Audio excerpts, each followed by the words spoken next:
Hari ini datang ke Polda melaporkan Dokter Rasman Nasution. Yang hodamnya pura-pura ninja. Pura-pura ninja. Sampai wartawan juga tahu menjadi konsumsi. Gimana ya kalau ngomongin dia tuh enaknya ngebully sih. Kalau ngomong belajar lawyer di mana sih sekolah? Siapa yang ngasih gelar Rasman ini sih? Nggak ngerti. Tadi suruh datang gitu gimana? Mau ngapain Rasman? Bau. Itu tahu Rasman. Mesum. Katanya musuh-musuh itu prank doang. Prank pale lu, dia pikiran kan. Nah itulah Rasman tuh memang atau lah aku speechless kalau ngomongin si pura-pura ninja. Si pura-pura ninja itu.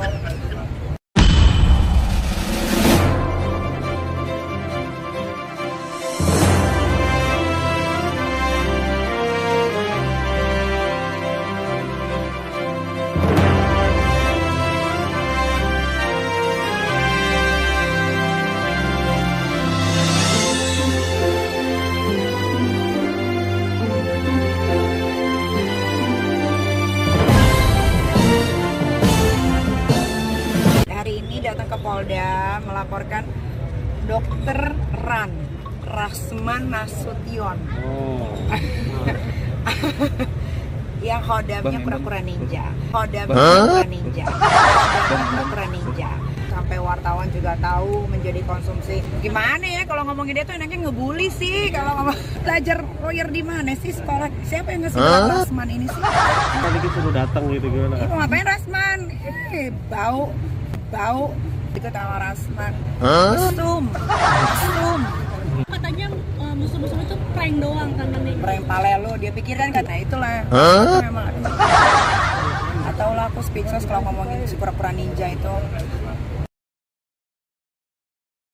Selamat siang teman-teman semua, saya barusan sama kita membuat laporan polisi terkait dugaan tindak pidana yang diatur dalam Undang-Undang Perlindungan Data Pribadi, Undang-Undang Nomor 27 Tahun 2022, di mana dalam Undang-Undang ditentukan pasal 4 bahwa ada data pribadi spesifik. Ada yang dimaksud dengan data pribadi spesifik, yakni salah satunya itu data dan keterangan kesehatan. Berdasarkan pasal 65 junto pasal 67, perbuatan seseorang yang menyebarluaskan itu adalah perbuatan pidana yang diatur dalam Undang-Undang Perlindungan Data Pribadi. Seperti itu. Siapa yang dilaporkan? Biar yang bersangkutan yang menjelaskan. Cuman ini siapa yang Kenapa nih kamu laporin? inisial atau gimana? Gak usah inisial. Bang, silakan. Ya, hari ini datang ke Polda melaporkan Dokter Rasman Nasution. Yang hodamnya pura-pura ninja. Oke. Kenapa dilaporin? Karena ada satu hal yang harusnya tidak boleh disebarkan, tidak boleh diberitahu ke halayak ramai, apalagi sampai wartawan juga tahu, menjadi konsumsi publik juga, ya kan.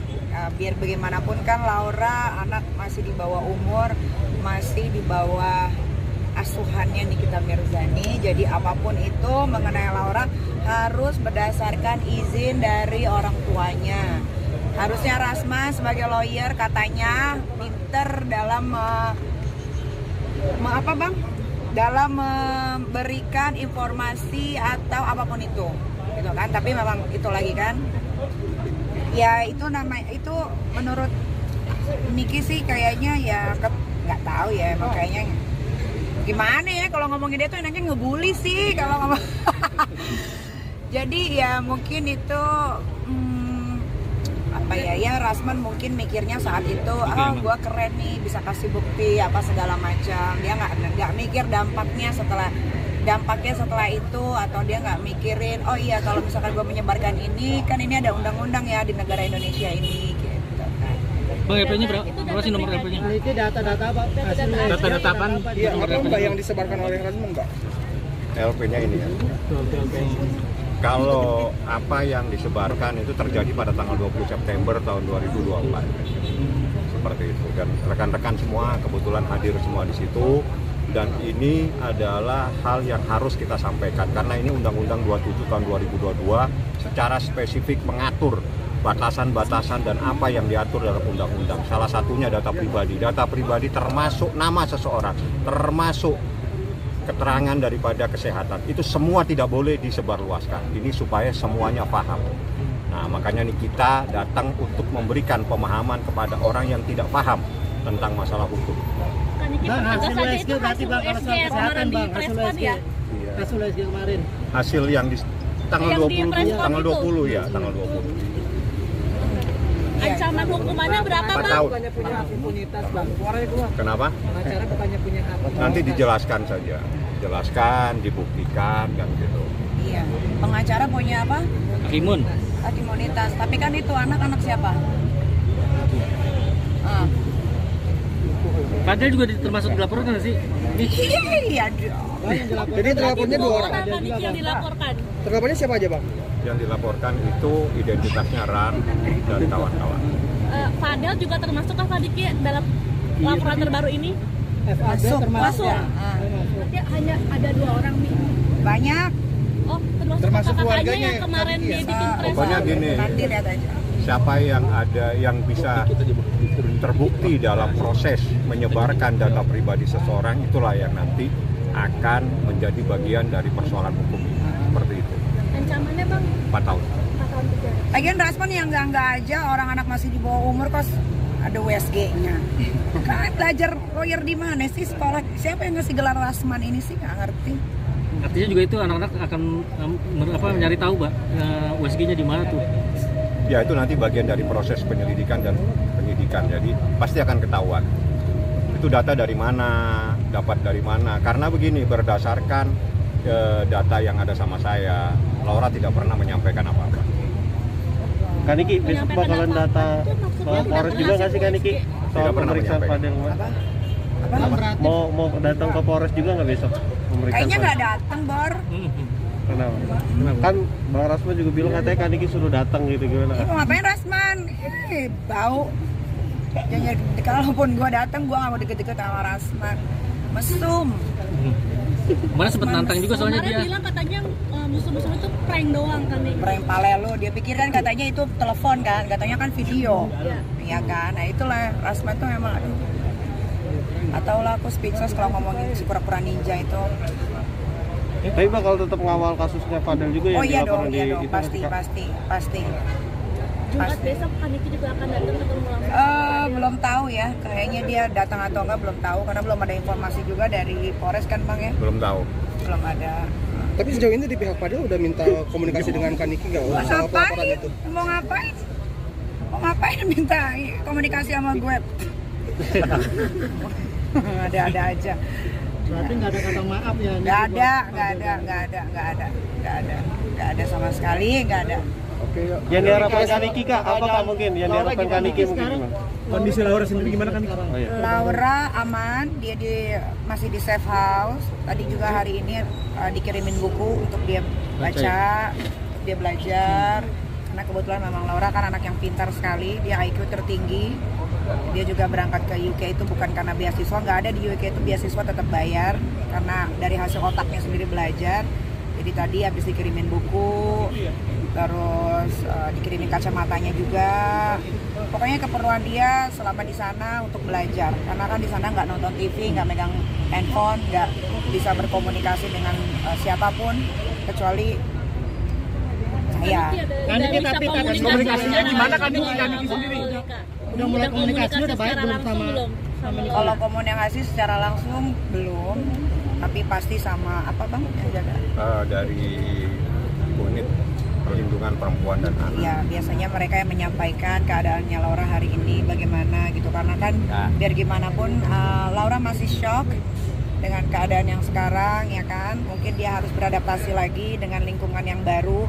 Kalau yang kemarin kan lingkungannya dakjal ya, jadi kalau yang ini kan udah enggak, jadi dia harus beradaptasi lagi, mengontrol semua emosinya yang buruk-buruk gitu kan. Ini masih dalam tahap kalau dibilang pengobatan ya memang pengobatan karena setiap hari ada psikiater, ada psikolog juga mendampingi dari perlindungan perempuan dan anak. masih kesulitan nggak mendekati Loli sendiri untuk berkomunikasi secara Sudah bisa komunikasi, tapi mungkin memang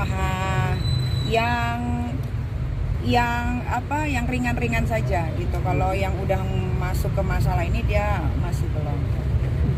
masih ini nggak sih suka kesal marah? Masih suka marah-marah nggak? Ibu Tantrumnya sendiri? gimana kan? Nggak ada ya. Enggak. Kalau itu karena kebetulan saya yang hadir dan saya yang menemani pada saat proses visum.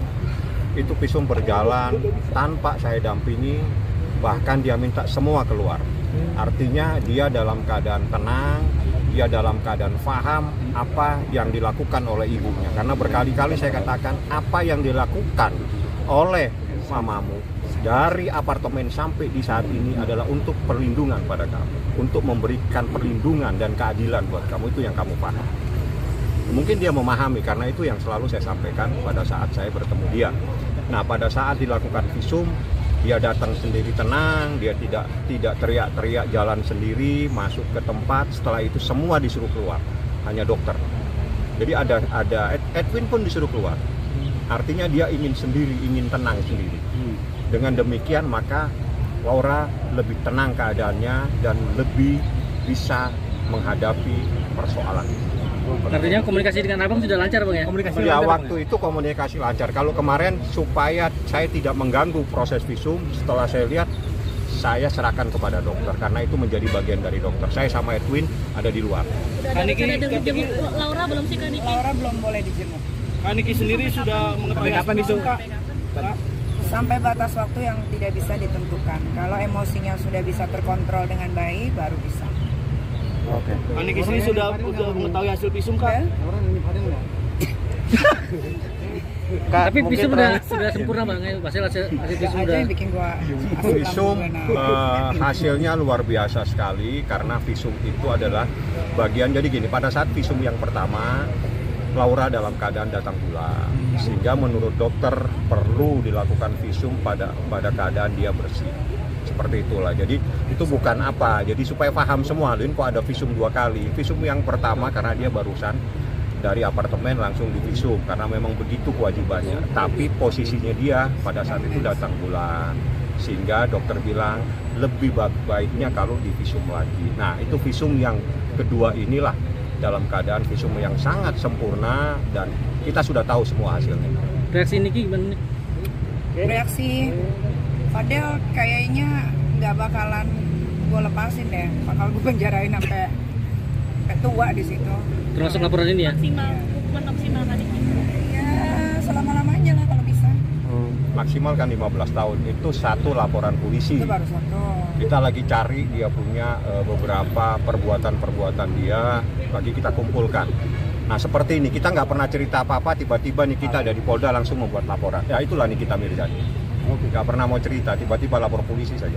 Kenapa nggak sekalian di Polres aja? Kita kan di Polres udah ada laporan. Terus Iya. kenapa sekarang di Polda gitu? Jangan diganggu yang di Polres, biar mereka konsentrasi sama kasusnya Laura ini.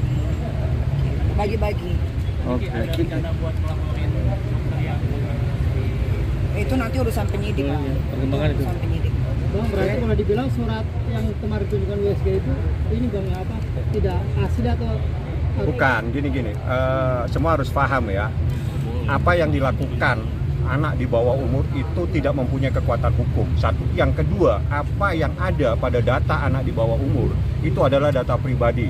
Menurut Undang-Undang Perlindungan Data Pribadi, yang menyebarkan data pribadi itu adalah melakukan tindak pidana. Seperti itu, makanya kita laporkan. Oke. Paham ya? Makasih.